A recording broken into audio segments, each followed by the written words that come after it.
Okay, it's 4 PM, and we're going to call to order the meeting of the Del Norte Solid Waste Management Authority on this special meeting of Tuesday, April 23rd, 2024. Um, So, Kara, would you please call the roll? Commissioner Short, I'm here. Commissioner Wilson, Present. Chair and Score. I am here.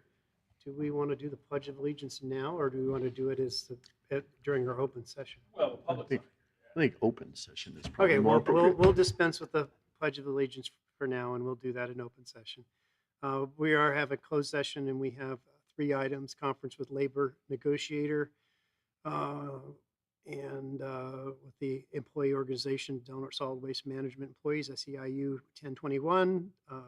Second is the threat to public services or facilities. And third is conference with real property negotiator. Any public comment on our closed session items? All right, we're going to retire to closed session, and we will be back at 4:30.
All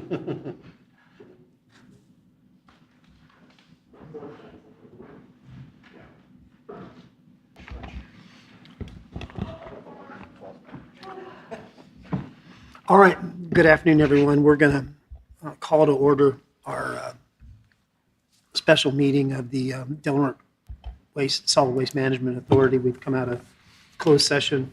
Council, do we have anything to report out of closed session? Mr. Chair, no reportable actions were taken in closed session. There will be a continuation session of the closed session, but we can say with certainty that there will be no reportable action out of that continuation session. Thank you. Clerk, would you please recognize for the record that Mayor Pro Tem Altman has joined us for open session, please? All right, we're going to begin with the Pledge of Allegiance. If you would please join me. Ready and begin. I pledge allegiance to the flag of the United States of America and to the republic for which it stands, one nation, under God, indivisible, with liberty and justice for all. Thank you. We'll have a general public comment period. Any member of the public can address the Solid Waste Management Authority on any matter on or off the agenda, and you're allotted 3 minutes. Do we have any general public comment this afternoon? All right, seeing none, we'll close public comment. On consent, we have several items. The minutes from March 19th, approve the request of Gasky Neighbors Helping Neighbors for 2 authority allocated bin pools for May 4th and 5th. Claim number 9790 to EcoHero for invoice 2583 and the performances in the amount of $8,400. Claim 9791 to David Mason, DBA DDR for invoice 2401 with the associated cleanup amount of $9,974.62. Payment claim 9798 to Microlab Laboratories for invoices 175862 and 175863, a total amount of $12,308.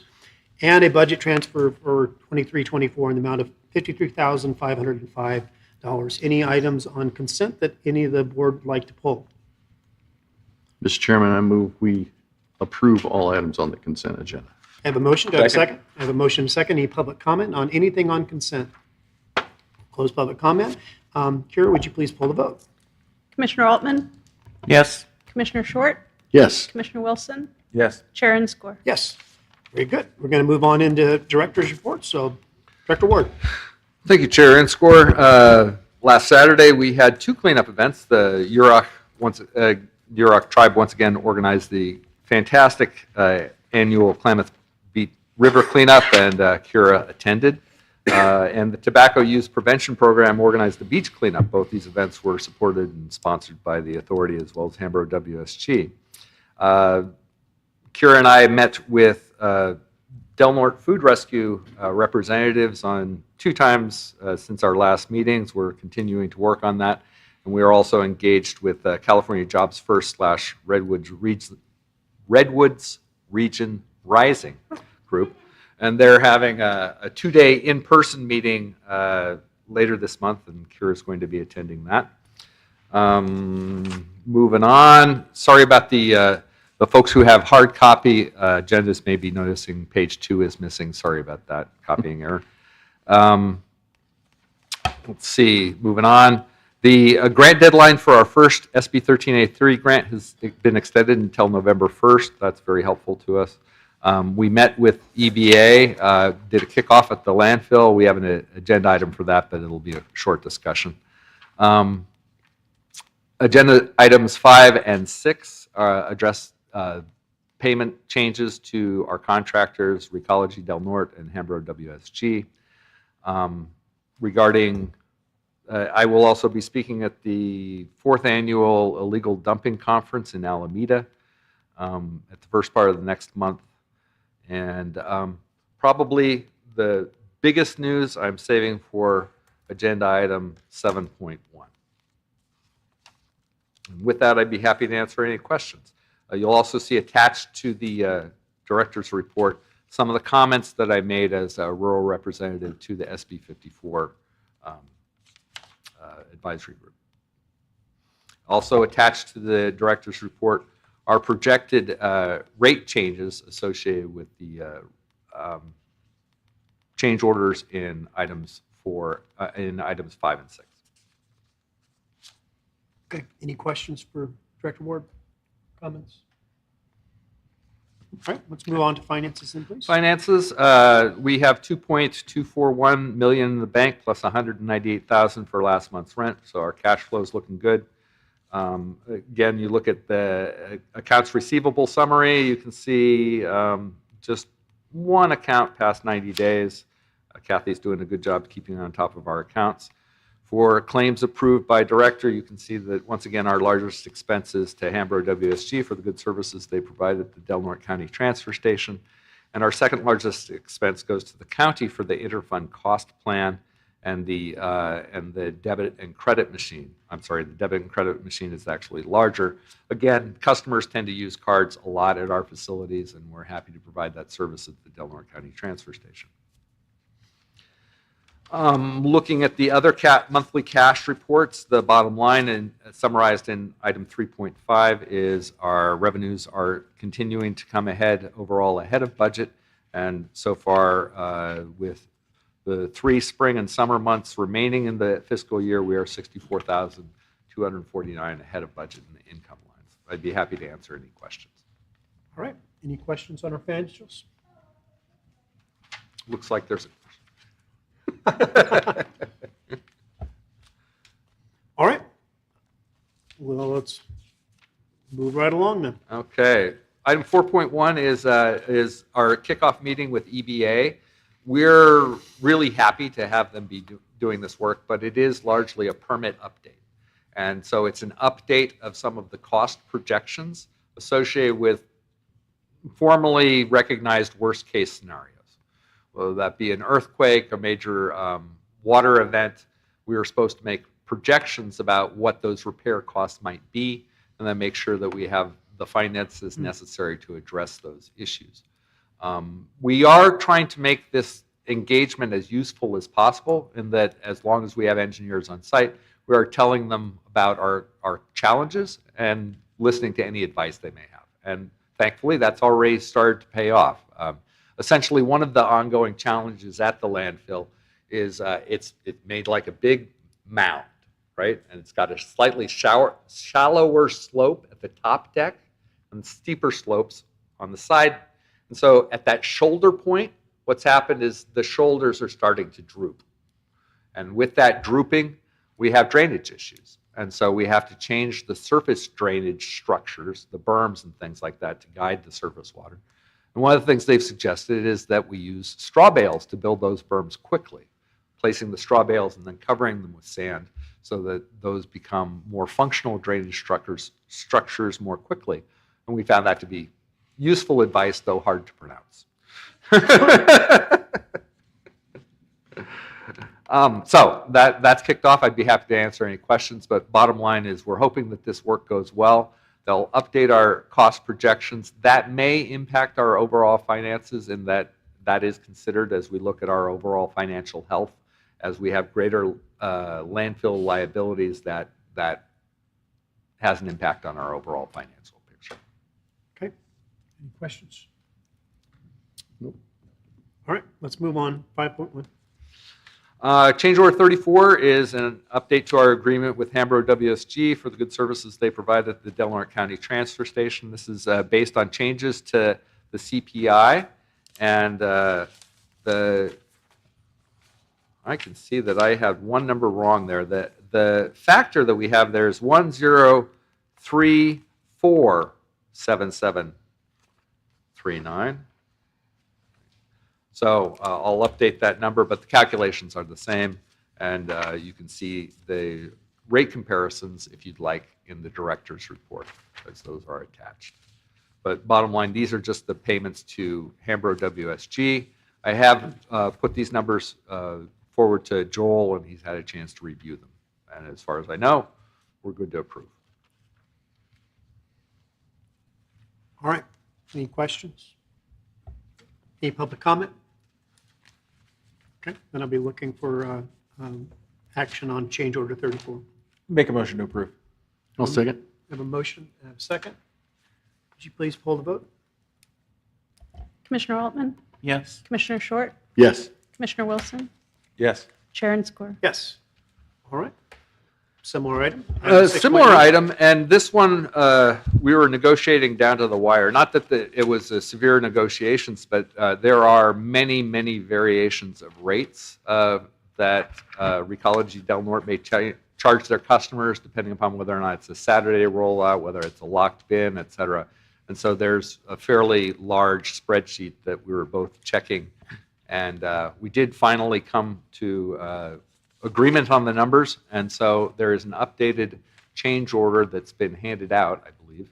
And so that's the change order we were looking to adopt. This is change order 23, and it does adjust the payments to Recology Del Norte for the collection services they provide. And in general, these changes will increase fees between 4.14% and about 4.6%.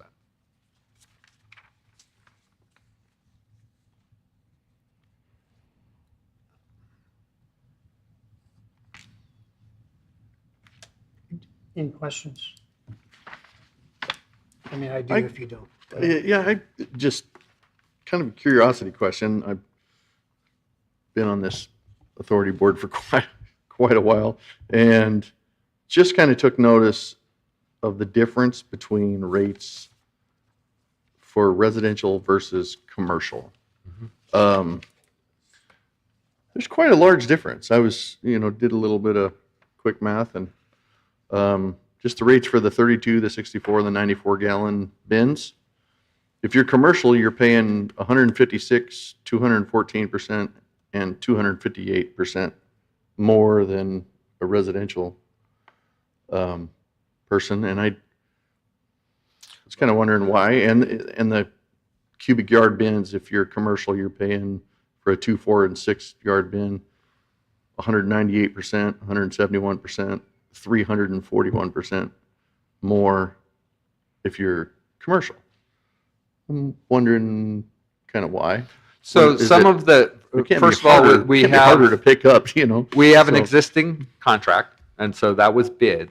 And so the breakdown of the proportionals, how much has this been compared to how much has that been? Once that bid was accepted, those proportions are kind of locked in, unless we open up the contract to renegotiate those proportions. But the short answer is that to collect a cart in a commercial area requires a different truck, because the trucks that run down the residential roads and have the Corrado can things, they lift them up on the side, that's one kind of truck. And the front loaders that generally serve the commercial bins is a different kind of truck.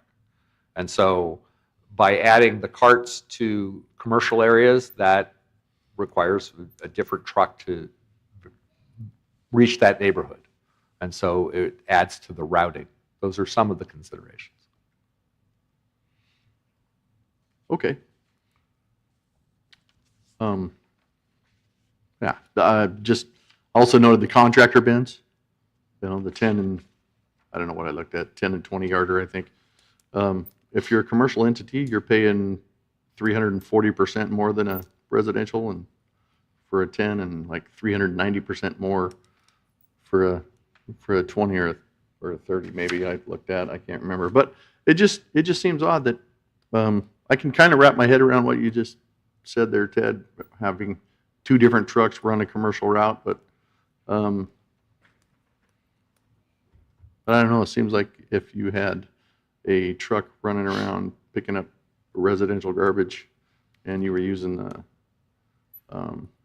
the gallon, the smaller bins, you could just swing in and pick them up on a route. But I don't know, just it seemed on the surface kind of wildly unfair for businesses. So I don't know. I was just wanting to pose that question and see what you guys' thoughts were. Yeah, my understanding from back when this all really took place, which is, like I say, our business, we used to utilize the Recology resources for commercial pickup. But then there was a huge jump in the cost And my understanding was the ideology or the belief system was that commercial business should bear the majority of the cost for waste pickup, waste, because commercial businesses generate a lot of waste, and that their rates should be, disproportionately higher than residential pickup. And basically, the high rates that the commercial pay help offset the amount of rates that the residentials have to pay. Yeah, I mean, I would get that if you had like a 6-yard bin and you needed it picked up 3 times a week versus once a week. I could understand it being 300 or 400% more, but we're talking about weekly pickups for commercial and residential. So it seemed on the surface like it was the same amount of service. It's just that commercial entities were being charged a lot more. So just wanted to bring that up. It doesn't seem like our commercial entities should be shouldering costs of operation to serve residential customers. And it seems like that's what it is. When we last went and we spent a lot of time dealing with this from a contractual standpoint to look at the long-term relationship between the authority and Recology. We addressed some of these things, but the reality is we were operating underneath an existing contract, right? So, and some of these proportions have been in place for a long time. If you roll back how much the cost was 10, 15, 20 years ago, it didn't feel as big, but the proportions were pretty much there. So if you're operating underneath a basic contract where the authority agrees to pay X, then to try to correct that was going to require us to then push that difference in cost onto the residential customers. We held public hearings. We talked about this. We spent months negotiating, understanding we were in a contract and we had to abide by the contract, but we wanted to address the specific needs of our community. We talked about this at length. If you already have a contract to pay a certain amount, you can switch that, and we could have put a higher. We could have made it look more equitable, but everybody would have been paying a lot more for residential services if we did that. And the only way, really, to totally mitigate that and get to what might have been a more equitable is if we had done what many communities do and required a mandatory service, which would have upset lots of people, but it provides you then that larger Funding stream. funding level that we could have made some of these adjustments. But I don't disagree with anything you've said. It was a battle to try to get to this point. But some of the things that really are kind of inequitable, when you look at the fact that you're only going to pay $4 more for taking a 1-yard bin than getting a 96-gallon can. The argument would be, well, but you don't get, as a commercial customer, you don't get recycling. You'd have to pay for that as well. There's no incentive to not take a 1-yard bin for $4, because there's a big difference between a 96-gallon can and a 1-yard bin. For small businesses, being one, I had already made a budgetary thing in my head that when this reaches $200 a month, I'm going to have to do something different. As a 1-yard, I mean, it's very, very difficult to do, but it is. I don't begrudge the CPI adjustment. We should be doing that because that's part of our contract language. But there is that cost component that small businesses are going to have to come to, and many have, that they can't afford that, especially if you don't fill it every week. That's where it gets hard for a small business who has a 1-yard bin, because they're not going to take a can, because then if it over, then you have to pay extra if you have to have it dumped twice.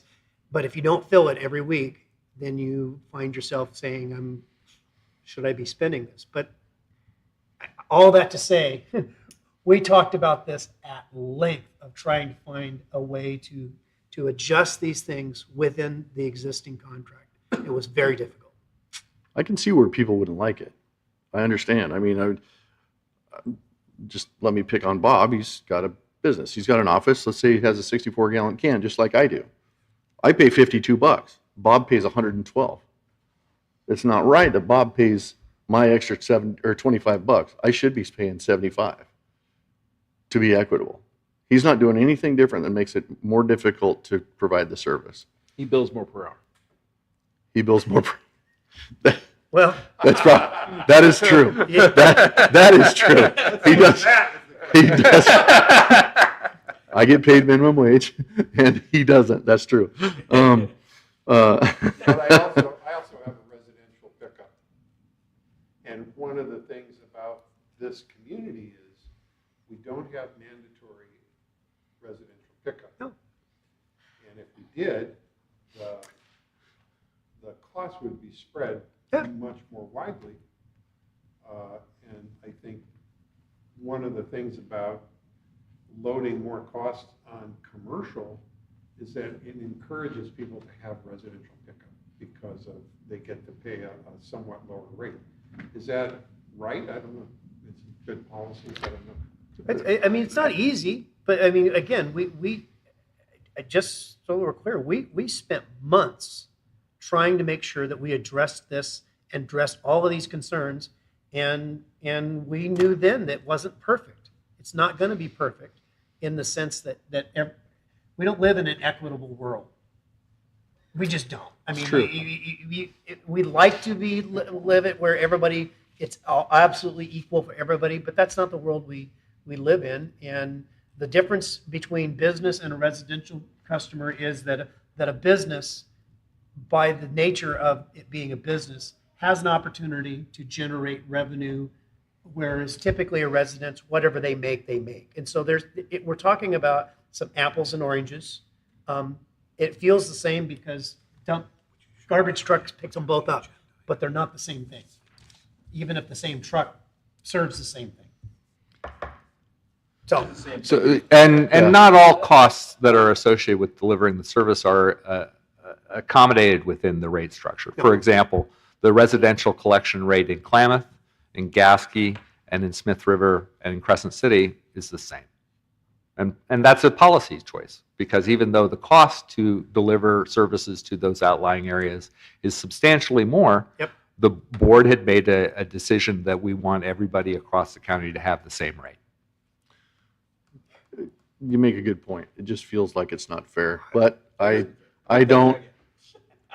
I'm not willing to have us open Pandora's box again and try and stuff all Well, you're those welcome demons to back down when I'm gone. I feel like We worked really hard to get to this point. The one question I do have, Mr. Ward, is typically under this change order, we only address CPI. There is another component into this that typically is not part of the CPI adjustment. And I'm just wondering if that is appropriate within, when we take up this item annually, we take it up specifically for the purpose of addressing the CPI adjustment. Oh, and that's what we've done. It seems to me that anything beyond that really is a separate discussion item because I don't know. I Well, just what asked. items are you considering beyond that are within Well, this change order? you were in here, we're talking about the difference in these transport components. Is that factored in? Oh, yeah, that on happened top of actually the under CPI? change order 20. Maybe it was 21, but there were some changes that were made. Essentially, they agreed to 100% CPI with a 4% cap, Right. but also that the tipping fee components, because each component has a collection, a transport, and a tipping fee component. But when the tipping fee for the disposal changed, then that changes proportionally. For the tipping fee for brush, when that changes proportionally. When the tipping fee for processing changes, that changes proportionally. And so there isn't a process for weighting. There used to be, to try to, spread out the shifts, there used to be, we had to wait for those components to change by 5%, but now it's as soon as there's a difference, then those rates are adjusted. So those additional changes are addressed within this change order. So what you're saying here then is simply the actions we've already taken are reflected. These are the new numbers. That's going correct. forward. Okay. I just wanted to make sure that this was not another other than what we'd already done. So this But- is just updating the going forward numbers. Absolutely, and thank you for that clarification. But in future, just for the board's context, we try to minimize the number of rate changes we make during the year. So if there is any other issue that might affect rates, we do try to focus it at this time of the year so that we Right. have that discussion one time. Good. All right. I got it. So, Mr. Chairman, I know I went down a side road there, but I will make a motion that we approve change order 23 affecting Recology Del Norte and the service fee adjustments. I have a motion. Do I have a second? Second. Any public comment? All right. Kara, would you please poll the vote? Commissioner Altman, Yes. Commissioner Wilson, Yes. Commissioner Short, Yes. Chair and Score. Yes. Okay. I asked for public comments. You're not the public. All right. H2 right out. Director Ward, let's go on to item number 7.1, please. All right. Now we get our just desserts, it being the end of the meeting, but I will read the staff recommendation verbatim. Staff recommend that the board vote to approve, receive, and file the attached financial statements and independent auditor's report for the year ended June 30th, 2023, prepared by Harshwell and Company. Whoops of celebration that this agency is finally in the black for the first time in its history would also be appropriate. Hoop, hoop. That was not true when I got here 9 years ago. That's absolutely true, sir. Wasn't even close. So, okay. So it's always good when your auditor gives you a clean report. The authority board information is incorrect. It's on page 2. Thank you. Commissioner Darren Short, Chair, City Council Member. Commissioner Michael Tompkins, Secretary, City Council Member. Commissioner Blake Enscore, County Supervisor. And then Michael Thompson. then it says correctly that Michael Tompkins is the public member. And then the alternate Commissioner Sue Maston. Well, that's not possible if Dean Wilson is here as well. I will make sure that those are accurate for what happened in 2022. Our alternate was Valerie Starkey. So so those things need to be fixed. Small potatoes there. Just but- Important, though. Just, I'm just going to leave it alone. Just don't be there for checking numbers and names. I hope so. Okay. Any comments regarding the audit? All right. Any public comment?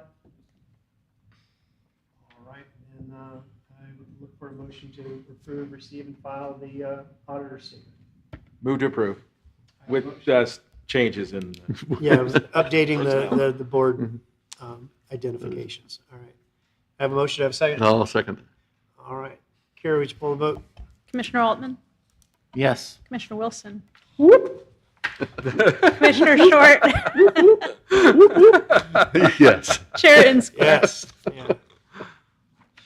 Well, I mean, you dig yourself out of a $3 million hole in 9 years. I think that's Right, that's right. pretty impressive. The whoops have it.